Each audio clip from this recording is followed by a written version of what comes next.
Y a esta hora saludo a mi compañero Andrés Triviño, periodista internacional de Noticias Caracol. ¿Cómo está? Buenas tardes. Paula, muy buenas tardes para usted y para toda nuestra audiencia. Muy bien, con un sábado soleado en Bogotá.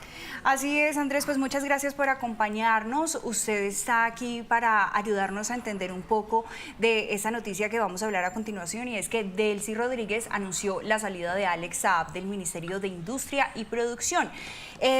Cuéntenos un poco de qué se trata esto, qué implicaciones tiene para Venezuela y, por supuesto, en qué afecta en todo este proceso de transición. Bueno, Paula, pues recordemos que Alex Saab, colombiano, barranquillero, era una figura clave dentro del chavismo, era uno de los ministros del gobierno de Maduro que causó bastante descontento en la administración de Biden. Él fue uno de los principales artífices para que se cayeran las negociaciones y los contactos que tenía la administración Biden con la de Maduro en su momento, cuando estaba allí al mando de los Estados Unidos el expresidente. Pero durante las últimas horas, la presidenta interina de Venezuela, Delcy Rodríguez, dio este anuncio que nos da mucho para analizar, Paula, porque esto quiere decir que ella ya está tomando una línea muy hacia Estados Unidos, hacia Washington. Y es que recordemos que durante las últimas semanas, desde que pasó la extracción de Nicolás Maduro, Delcy ha tenido en público un discurso como suele o como ha solido tener el régimen, pero ya sus decisiones son muy alineadas con Donald Trump. Así que también, para entender un poco mejor este tema, tenemos a un invitado. Así es, Andrés, a las 4:40 de la tarde nos conectamos con César Páez. Él es periodista de Reason Magazine. Pues César, buenas tardes. Usted se encuentra en los Estados Unidos. Gracias por hacer contacto con nosotros. Quiero empezar preguntándole un poco lo que contaba Andrés de las implicaciones, de las afectaciones y sobre todo lo que él nos estaba diciendo hace un momento, que es básicamente la decisión de la presidenta interina de ir muy amigable con el gobierno de los Estados Unidos. Buenas tardes. Sí, muchísimas gracias por la invitación, es un gusto. Y en efecto, lo que estamos viendo también es una reconfiguración del poder dentro del propio régimen venezolano después de la captura de Nicolás Maduro. También hay que remarcar que Alex Saab era una pieza clave para la facción liderada por Nicolás Maduro y Cilia Flores. Era su principal testaferro, así lo reportaba ampliamente los trabajos de investigación. Pero al mismo tiempo tenía un rol muy importante en el comercio petrolero y en la evasión de sanciones. Aparentemente este es el factor detonante para que parece ser que por presiones de Estados Unidos, Delcy Rodríguez ha tomado la decisión de fusionar los ministerios de Industria y Comercio. El ministro de Industria, siendo Alex Saab, bueno, pasa ahora, según palabras de Delcy Rodríguez, a asumir nuevas funciones, pero parece que su rol en el contrabando de petróleo ha sido fundamental acá. Claro que sí, César, muy buenas tardes. Y por favor, ayúdenos a entender un poco a nuestra audiencia cómo termina un colombiano siendo una de las figuras más importantes del chavismo en Venezuela. Sí, hay un gran trabajo periodístico del medio Armando Info al respecto. De hecho, en un documental llamado A Dangerous Assignment, ellos narran toda la aventura de Alex Saab para terminar siendo el testaferro principal de Nicolás Maduro. Básicamente, la familia de Alex Saab viene de la industria de los textiles. A través de contactos políticos dentro de la política colombiana, Saab es capaz de empezar a hacer negocios, de ganar contratos y licitaciones con el régimen venezolano y, sobre todo, empezar a construir una relación cercana con Nicolás Maduro. Hay varios momentos en los que, incluso antes de convertirse en una figura de peso, se le veía a Alex Saab en transmisiones oficiales de la televisión estatal venezolana desde el propio Palacio de Miraflores, el Palacio Presidencial en Venezuela, y se convirtió un operador económico muy importante para el régimen de Maduro en el plano internacional. Quizá el rol más importante que pudo cumplir fue el del esquema de petróleo por comida, en el cual, bueno, debido a la destrucción del tejido productivo venezolano, el régimen de Maduro empezó a establecer contratos en los que básicamente mandaban emisarios como Alex Saab a países, sobre todo México y Turquía, a adquirir alimentos, bueno, que también eran alimentos de una bajísima calidad nutricional, y eso se pagaba con petróleo. Alex Saab es la persona que está detrás de todo ese tipo de contratos y por eso se convirtió en un operador tan importante.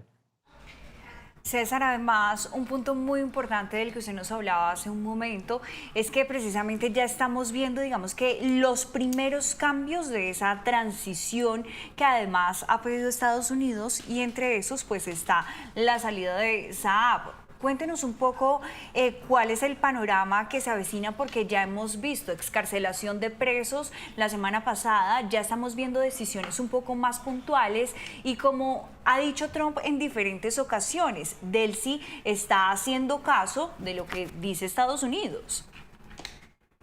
Sí, pero al mismo tiempo creo que hay que remarcar que ni Delcy Rodríguez ni todas las personas que forman este alto mando del régimen están abiertos a la idea de una transición. Creo que sería más preciso decir que hay una reconfiguración del poder. Después de la captura de Maduro, es claro que Estados Unidos tiene intervención directa sobre los asuntos y la toma de decisiones del régimen venezolano. Ejerce una gran presión como consecuencia de la amenaza al uso de la fuerza que ya se demostró que los puede afectar directamente. Entonces también desde el punto de vista del régimen esto es una estrategia para ganar legitimidad exterior, ganar tiempo y sobre todo mostrarse como una alternativa de poder a ojos de Estados Unidos más fiable que la propia oposición venezolana y todo bajo el esquema extorsivo de que por ellos controlar las armas son los únicos garantes de estabilidad. Pero creo que lo interesante es ver cómo desde la administración Trump ciertamente ya se empezó a hablar de democracia y transición, mientras que por otro lado el régimen entiende esto como simplemente pasos para reconfigurar el poder y sobrevivir a esta nueva ola de presión.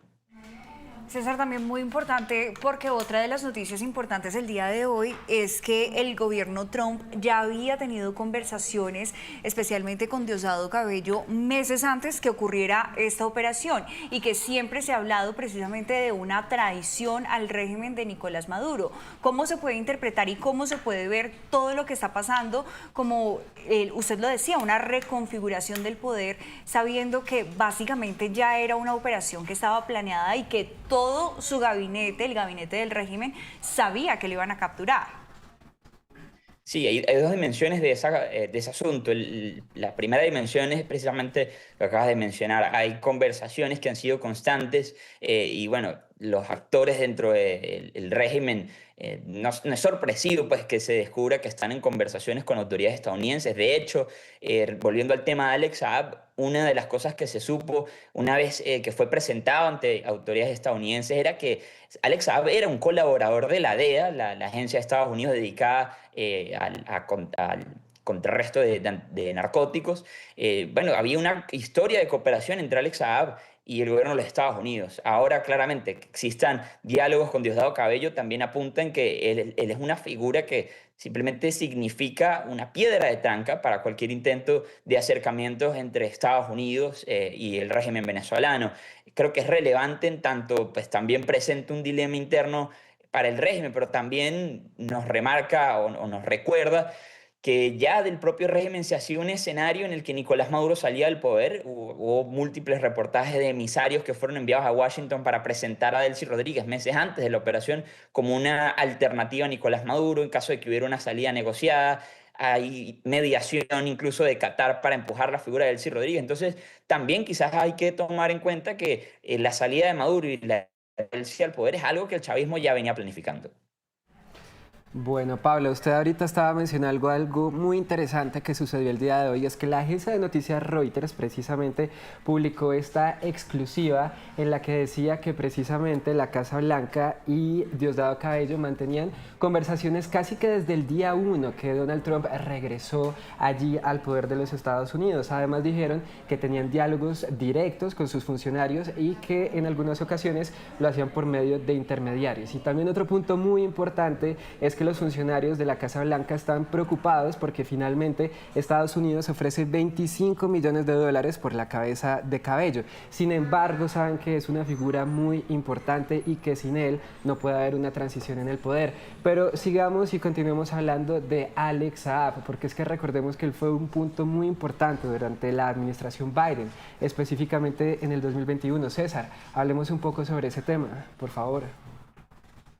Sí, bueno, Alex Saab fue capturado en Cabo Verde, una pequeña nación africana, y a petición de los Estados Unidos se empieza un proceso de extradición que fue sumamente traumático y complicado porque, bueno, siendo un país tan pequeño, en que el régimen venezolano puede ejercer gran influencia a través de sus aliados regionales en el continente africano para conseguir la liberación del testaferro más importante, de Nicolás Maduro. Finalmente, Alex Saab es extraditado a Estados Unidos, se presenta en tribunales, el juicio en su contra, bueno, lo acusaba de una conspiración de lavado de dinero por aproximadamente 350 millones de dólares que habían pasado por el sistema financiero de los Estados Unidos como parte de todas las operaciones que ya hemos mencionado, pero finalmente Alex Saab es liberado en el año 2023. Él recibió un perdón por parte de la administración Biden a cambio de la liberación, bueno, un intercambio de prisioneros que se encontraban en Estados perdón, prisioneros estadounidenses que se encontraban en Venezuela. Finalmente, pues Alex Saab vuelve a Venezuela y desde ese momento se convierte en el ministro de Industrias del país. Pero fue un gran punto controvertido pues, para la administración Biden haber firmado este perdón. Claro, en ese 2023 que era cuando se creía que Washington y Caracas estaban teniendo un acercamiento, pero que finalmente no sucedió nada. Paula. Así es, pues yo quiero preguntarle ahora cómo podemos interpretar o cómo podemos ver el futuro de Saab en este momento. Ya no hace parte del régimen. ¿Qué sigue para Saab? Sí, hay algún porcentaje de especulación en responder a esa pregunta porque la información oficial y lo que se ha dejado trascender, Delcy Rodríguez ha dicho que asumirá nuevas funciones, entonces habría que leer un poco entre líneas. La explicación más razonable de la salida de Saab es la presión estadounidense. También durante la semana hemos sabido que bueno, Estados Unidos ha venido poniéndole la lupa a esta flota fantasma que utiliza cargueros que cambia nombres, que utiliza banderas ilegalmente para extraer petróleo de Venezuela y llevar a los mercados ilegales mucho de este petróleo a China. Y claramente Alex Saab junto con el empresario panameño Ramón Carretero han sido señalados por el gobierno de los Estados Unidos de ser los principales operadores de este esquema. Ahora, Alex Saab también ha intentado llevar el bloqueo que actualmente está ejerciendo Estados Unidos para evitar precisamente este contrabando de petróleo, y en la primera ocasión en la que se logra la colaboración entre el gobierno de Estados Unidos y el régimen venezolano es precisamente para incautar uno de esos buques que había salido sin autorización, intentando burlar este bloqueo desde Venezuela, y finalmente regresa. Parece que eso indica entonces que Alex Saab es una figura de discordia no solo para el gobierno de Estados Unidos, sino que si esta dimensión es cierta también para el propio régimen venezolano, pues no está siguiendo las reglas que ellos se han pautado en esta etapa transicional. Claro, César, y usted hablaba de una flota fantasma que es clave no solamente porque están sacando petróleo que según Washington, según Estados Unidos, proviene ilegalmente, sino también es un punto geopolítico muy importante para ellos porque dicen que finalmente sacar a estos barcos fantasma es sacar un poco la influencia de China y de Rusia de nuestro hemisferio, que finalmente es la política Monroe, ¿no?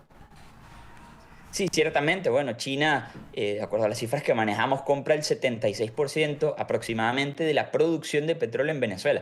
No de las exportaciones, de la producción de petróleo en Venezuela. Y claramente que para poder llevarlo a China, esto implica pasar por mercados negros y tener toda esta operación a través de esta flota fantasma. Ciertamente, China recibe este petróleo porque a lo largo de los años han firmado acuerdos de cooperación con el régimen venezolano, sobre todo en conceptos de préstamo y de inversiones dentro de Venezuela. Y el régimen venezolano pues, no cuenta con la liquidez para honrar esos contratos y han establecido estos mecanismos de pagar deuda e intereses de deuda a través del intercambio de petróleo. Entonces sí, esta es una manera directa, no solamente pues, de Estados Unidos, de afectar a su...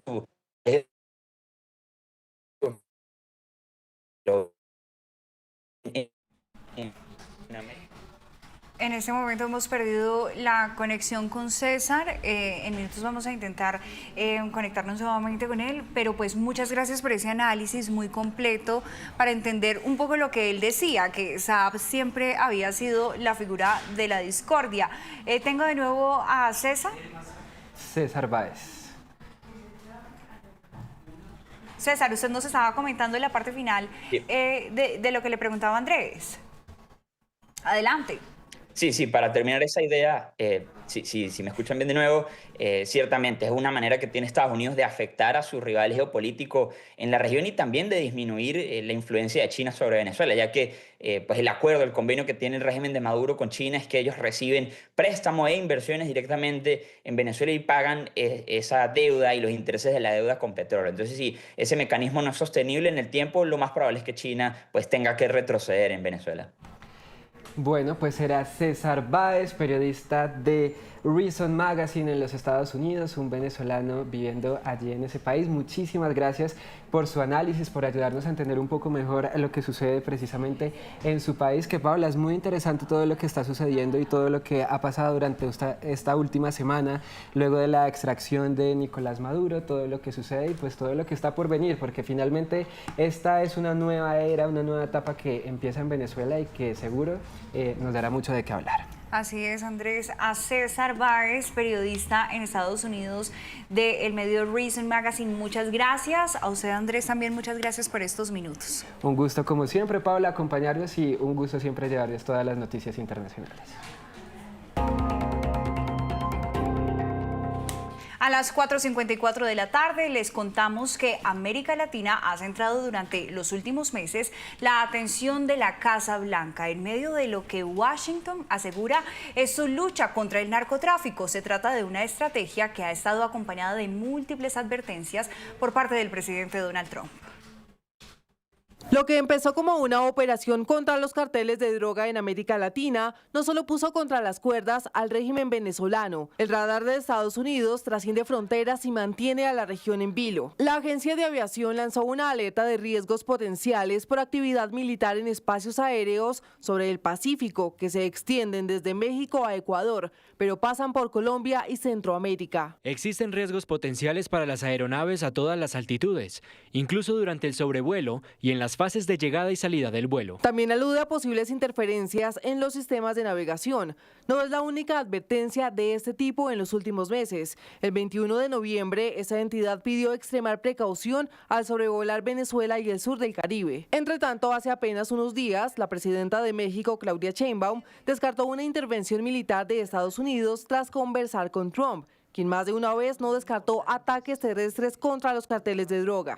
No tengo problema, lo que sea necesario para detener el narcotráfico. México, miren, estuve viendo lo que pasó en la Ciudad de México el fin de semana. Hay graves problemas allá. La ofensiva de Washington llegó a desplegar a unos 15.000 militares en el Caribe. A mediados de noviembre puso en marcha la Operación Lanza del Sur, que coincidió con el arribo del Gerald Ford, el portaaviones más grande del mundo. Estados Unidos ha hundido una treintena de embarcaciones, el saldo más de 115 muertos, operaciones que se extendieron además al Océano Pacífico. Pero ¿cómo interpretan expertos las advertencias hacia América Latina? Deben entenderse como una herramienta de política exterior que tiene su fundamento en la estrategia de seguridad nacional de los Estados Unidos. Lo que busca Donald Trump es que los gobiernos latinoamericanos se hagan cargo del problema de las drogas. Washington también ha puesto la lupa sobre nuestro país, mientras en su momento Trump señaló que no descartaba extender su operación antidrogas por tierra en Venezuela.